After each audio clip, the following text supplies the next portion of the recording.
Hindi, itong block na nilalabas. Meron tayong kakatapos lang na transmission overhaul.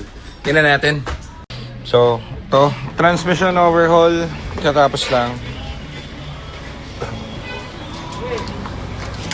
Ano ba to? Trani ba to? Bo. Okay.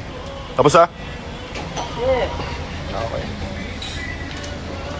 Labas na natin, test drive na nila. Napalitan na yung bagong trani ko. Okay. Transmission. Tapos papasok tayo ng next dito. Isa pa. Tapos to for release natin, hard PMS, battery, gulong, everything. Okay. Test drive na natin ito. Yung gagamitin mo? Yung gagamitin mo, testingin mo na. Ikot-ikot mo na. Okay.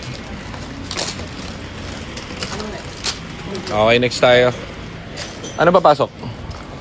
Sila sir, papa-maintenance yung kanilang unit. Anong gagawin dyan? Timing belts, mga checking nung Eto? cooling system. Okay, next tayo.